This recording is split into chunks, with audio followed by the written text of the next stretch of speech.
నమస్కారం. ప్రతి బిడ్డ భవిష్యత్తు వారి మొదటి అడుగుతోనే మొదలవుతుంది. ఆ అడుగు సరైన దిశలో పడాలంటే మన ఊరి బడి, మన ప్రభుత్వ బడికి మించిన వేదిక మరొకటి లేదు. ఉజ్వల భవిష్యత్తుకు బాట మన ప్రభుత్వ పాఠశాల. కాలంతో పాటు మన బడి కూడా మారింది. నేడు మన ప్రభుత్వ పాఠశాలల్లో అత్యాధునిక డిజిటల్ క్లాస్ రూమ్స్ ఉన్నాయి. స్మార్ట్ టీవీల ద్వారా దీక్ష యాప్లోని ఆకర్షణీయమైన పాఠాలను పిల్లలు ఎంతో ఉత్సాహంగా నేర్చుకుంటున్నారు.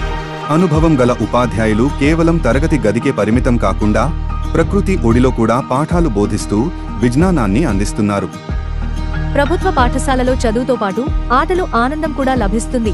ఇక్కడ చదువు అంటే కేవలం పుస్తకాలు మాత్రమే కాదు, పిల్లల సర్వతోముఖాభివృద్ధికి నిలయం. పిల్లల ఆరోగ్యంపై మాకు ప్రత్యేక శ్రద్ధ ఉంది.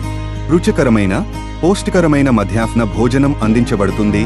డాక్టర్ల పర్యవేక్షణలో రెగ్యులర్ హెల్త్ చెకప్స్ మరియు ఐరన్ టాబ్లెట్ల పంపిణీ జరుగుతుంది. ఆరోగ్యవంతుడైన బిడ్డ ఆనందంగా చదువుకోగలడు. పిల్లల చదువు భారం కాకూడదని ప్రభుత్వం వారు ప్రతి విద్యార్థికి సర్వేపల్లి రాధాకృష్ణన్ విద్యా కానుక ద్వారా ఉచితంగా స్కూల్ బ్యాగులు, నాణ్యమైన పుస్తకాలు, యూనిఫామ్లు, షూస్ మరియు బెల్టులు అందిస్తున్నారు.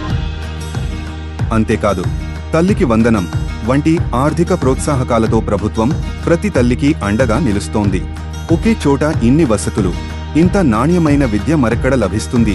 ప్రభుత్వ పాఠశాల మన పిల్లల పాలిట ఒక వరం. తల్లిదండ్రులారా, ఆలస్యం చేయకండి. మీ పిల్లలను ప్రభుత్వ పాఠశాలలో చేర్పించండి. వారి ఉజ్వల భవిష్యత్తుకు బంగారు బాటలు వేయండి. ధన్యవాదాలు. గుంటూరు జిల్లా విద్యాశాఖ.